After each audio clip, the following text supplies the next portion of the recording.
really thinking, if I could just head dive right into this toilet right now, would it end it all?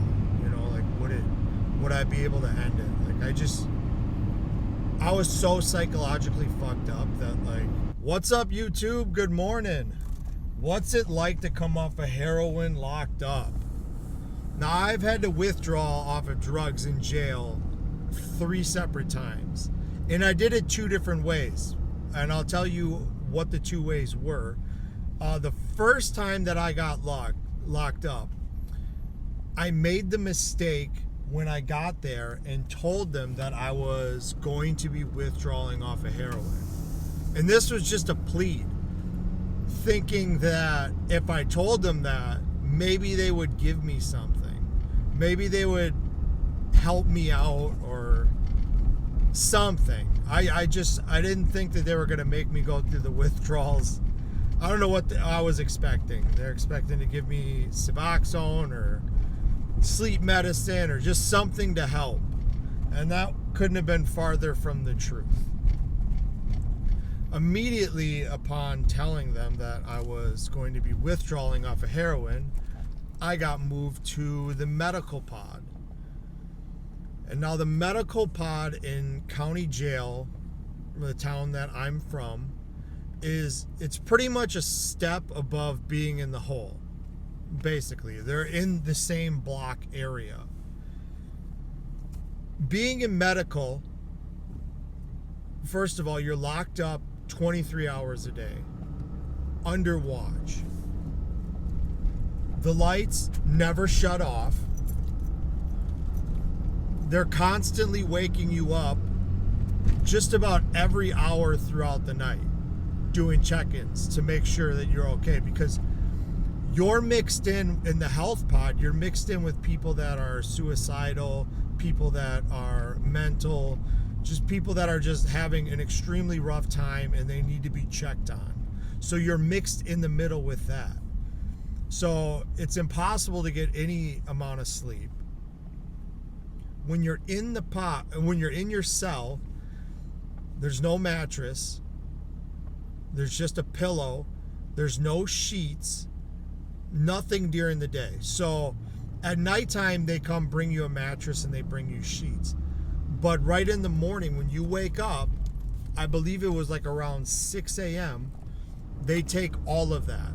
So you cannot sleep during the day. If you want to lay down, you have to lay down. I would use like a roll of toilet paper to like try to like lay my head down on it. And this was all just, because usually with the medical pod, you're on suicide watch. So they don't want anybody in there to have anything, that could possibly help them harm themselves. So withdrawals were hard enough.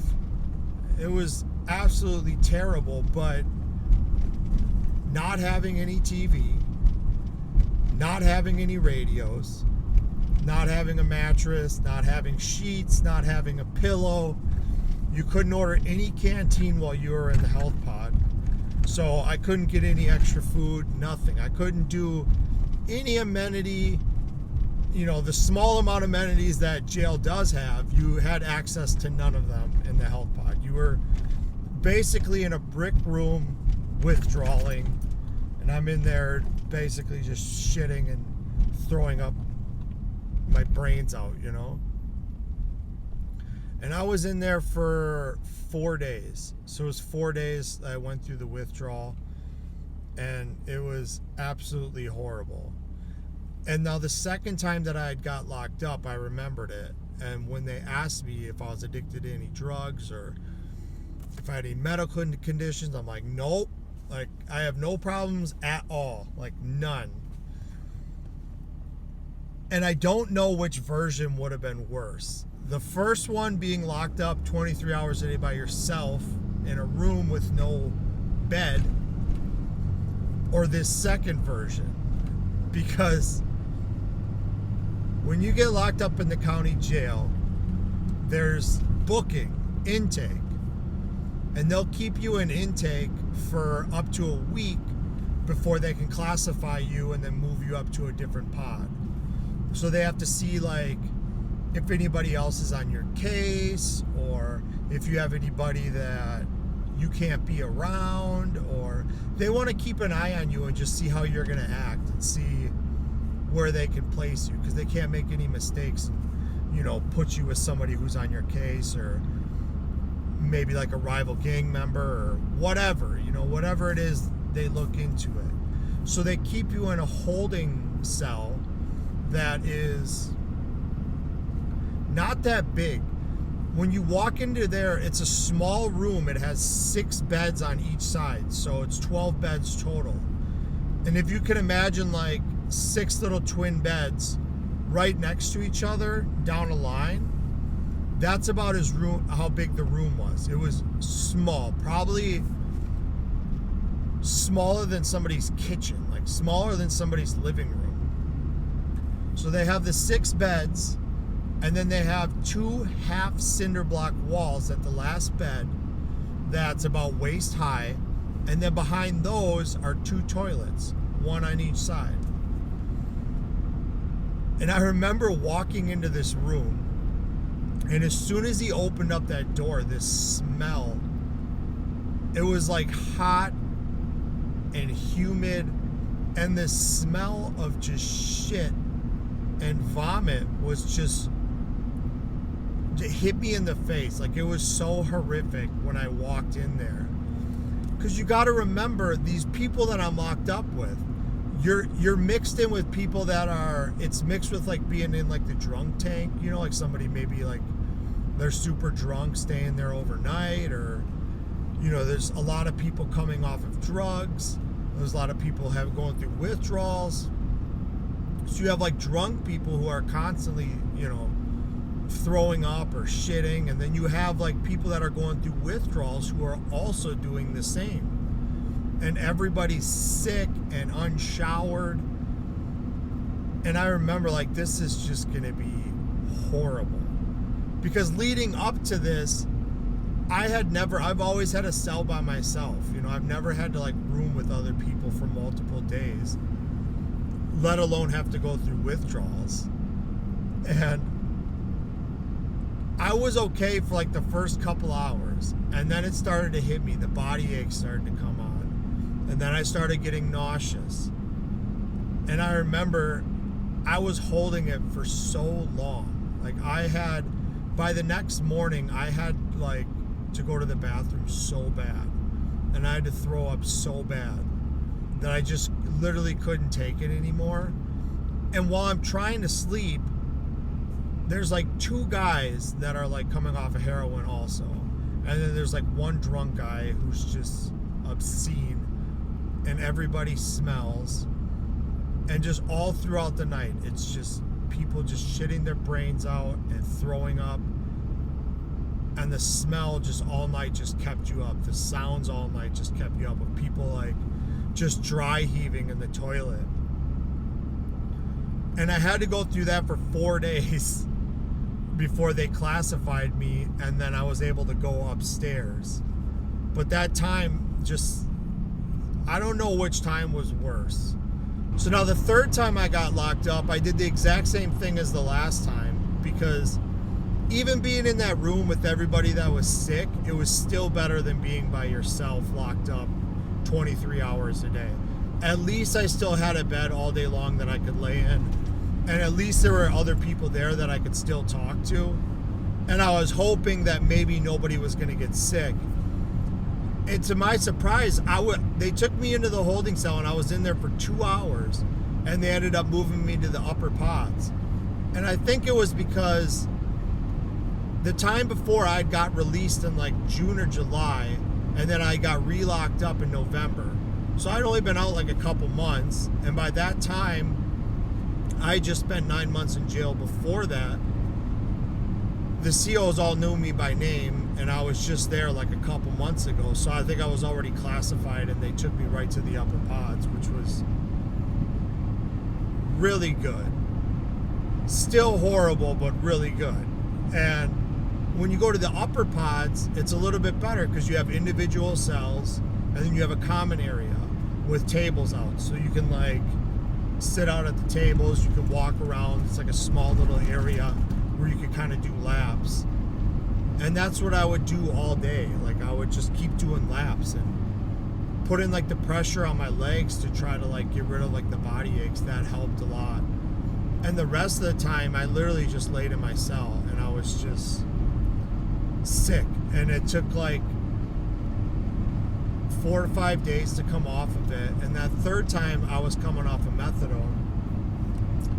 And if you guys want to know what methadone withdrawals are like, I have a video on that. I'll leave it in the description. You guys can go watch that. I get in a little bit more in depth with it. But that one, like, it took me weeks to get over that. Like, weeks. And it took me a long time to start feeling normal again. But I would never wish going through withdrawals on anybody when you're locked up. Especially because just the psychological aspect of it was terrible, you know. Just coming off of withdrawing off of drugs and coming off of it, as terrible as it is. But you also have to like include in there that you're facing charges for whatever you did. And at that time, I was getting charged with delivery of heroin. And I had just got charged, you know, a couple months prior, and I thought I was going to be going down for a long time. And the psychological aspect of it was absolutely horrible. I remember when I went to the upper pods, I was in my cell, and I was standing on my bed, and I was just thinking, like, and I was looking at my toilet, and it was like maybe 2 feet away from the bed, and I was standing on it, and I was thinking, like really thinking, if I could just head dive right into this toilet right now, would it end it all? You know, like, would I be able to end it? Like, I was so psychologically fucked up that like nobody was talking to me. I didn't have any friends. My family didn't want to talk to me.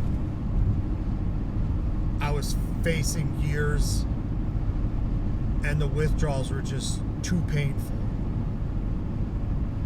And I don't know how I made it through. I was having such a hard time. I was crying just day and night. And I think my bunkie, like, or not my bunkie, my neighbor, like, this guy, super nice guy, he ended up saving me. And I swear that guy, like, he saved me, you know. And he told me, he's like, hey man, like, do you want something to listen to?